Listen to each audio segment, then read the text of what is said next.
Guys. I hope you had a great weekend. Today, I'm going to be reading Fish in a Tree, chapter 24 and 25. Imaginary Hero. Mr. Daniels asked us to write about our favorite fictional character, a person we consider to be a hero, and be ready to tell the class about who it is. It's funny how much trouble Albert has with this. He tells Mr. Daniels that looking up to a character that isn't real is illogical. But Mr. Daniels tells him it'll be good for him, which confuses the heck out of Albert. He mumbles all the way back to his seat. Albert never mumbles. He either talks or he doesn't. Oliver is in his seat listing the names of every superhero I've ever heard of. Superman, Captain America, Batman. He looks upset when he turns to Suki nearby. Is Robin a superhero? I mean, his outfit isn't scary at all. And he has no special powers. But Batman doesn't really either. But at least Batman can drive the Batmobile and fly the Batplane. Robin just rides along. I don't think I just want to ride along. What do you think? Suki opens her mouth, but no sound comes out. It doesn't matter because Oliver has already moved on. Spider-Man, maybe I should write about him. He holds up his palm in Suki's face. He shoots webs, and he swings from buildings. That would be the best.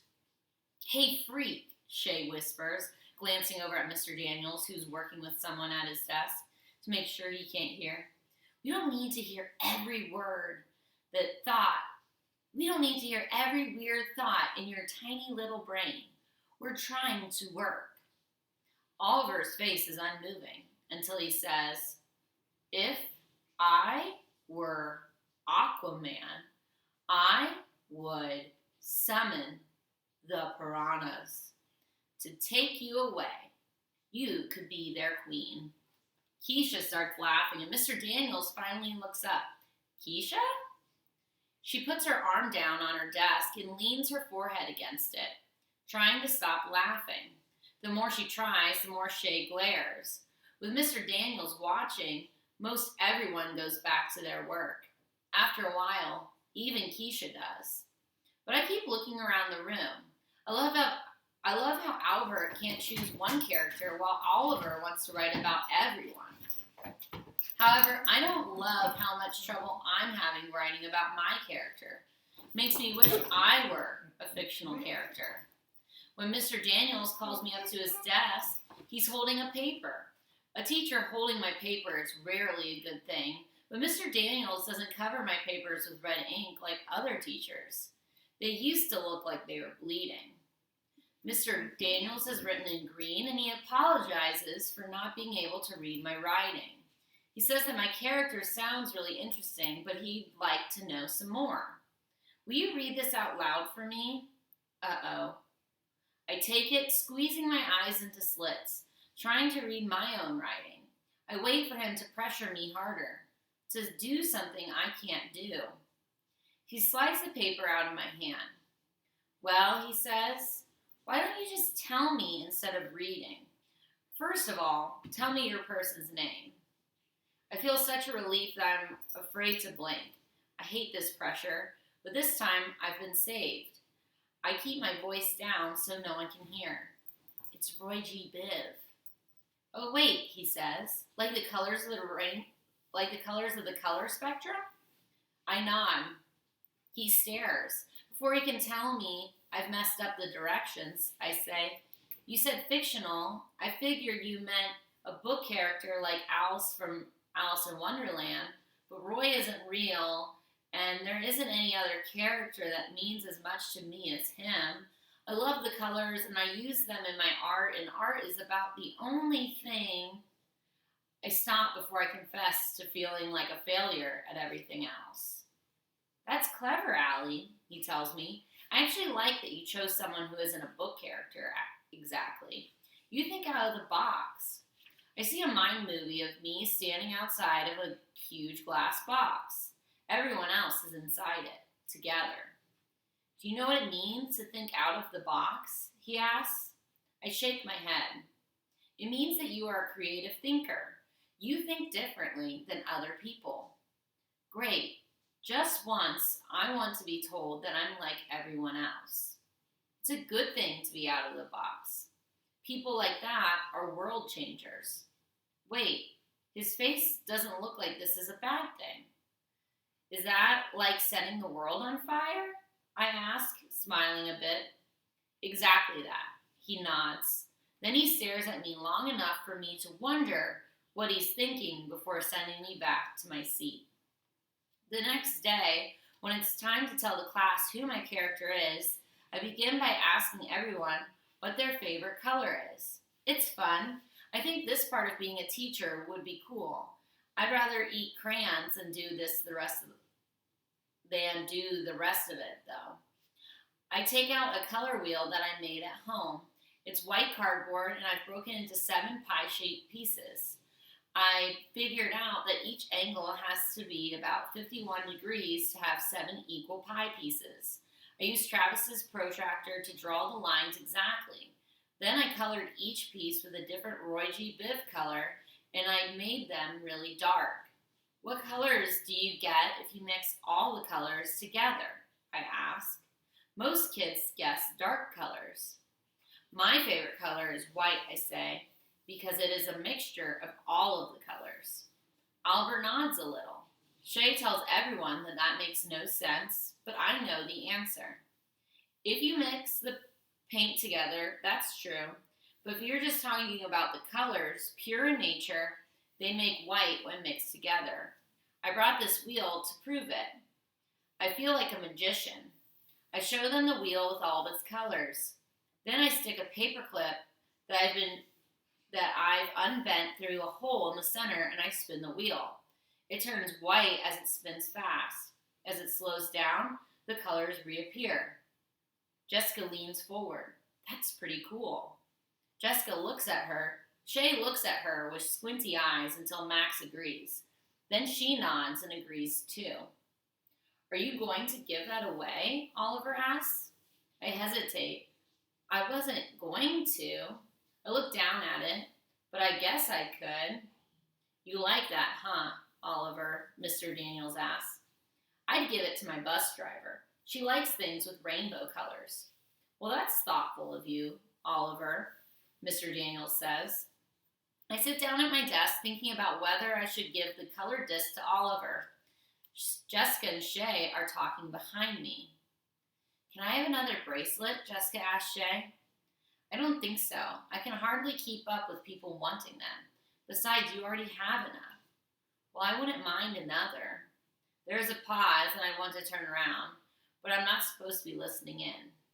Listen, Shay says, you already have 7. I have other orders to fill first. And besides that, you still owe me $3 for the last one.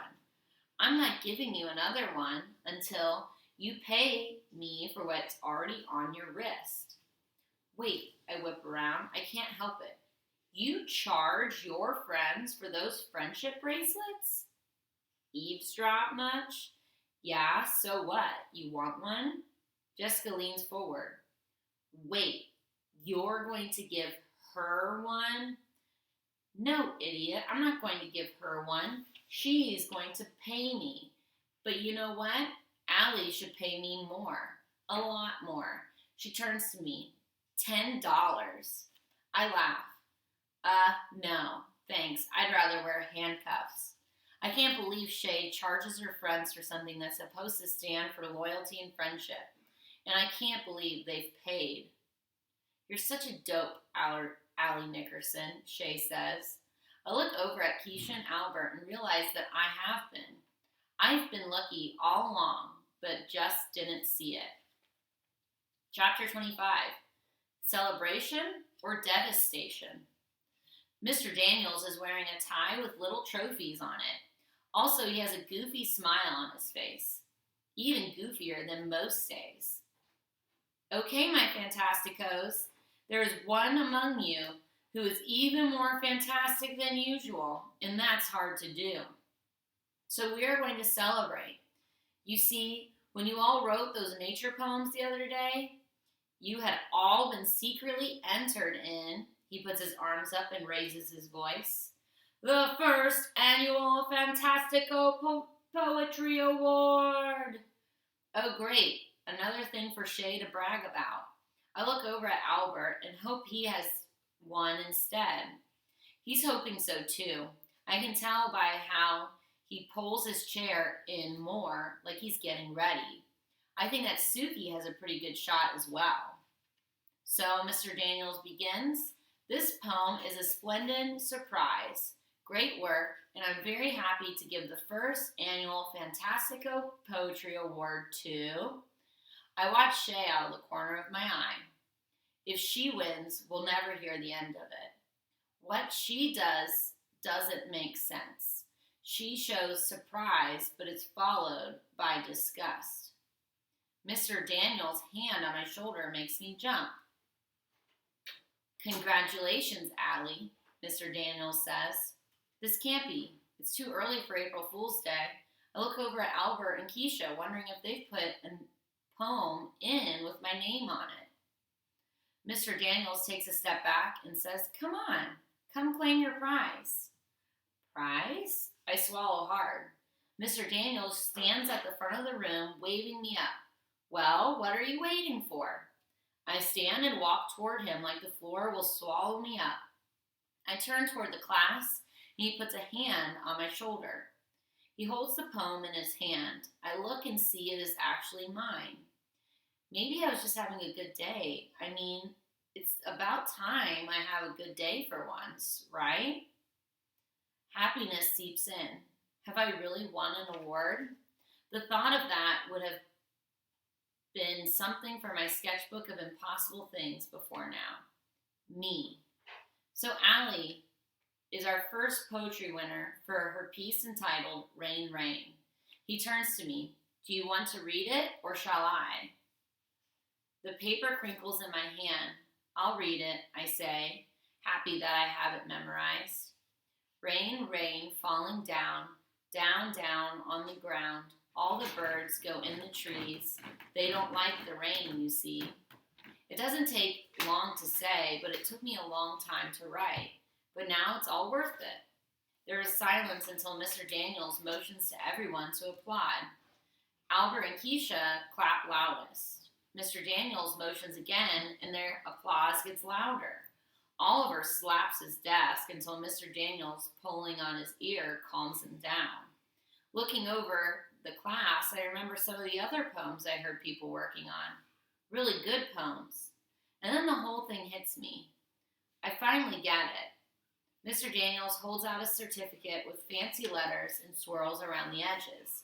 He also holds a coupon for free ice cream in the cafeteria, and I think how happy Albert would be if I gave it to him. But I can't reach out and take them. I look up into his face. He smiles and then he winks. I look over at my classmates who have stopped clapping. Shay has pressed her mouth into a flat line. Most glance at each other with knowing looks. They all know, but figure that I don't. This isn't a poetry award. This is a pity award. I look up at Mr. Daniels, who gives me a serious nod as if to say, go ahead and take it. They don't know. Getting an award for not being smart enough to deserve it is the worst feeling I've ever felt. Like getting this certificate is going to make me pat myself on the back and somehow transform into a different person. I swear that I'll never accept an award that I don't deserve. Never. Keisha calls my name as I run from the room. And that is where our chapter ends for today.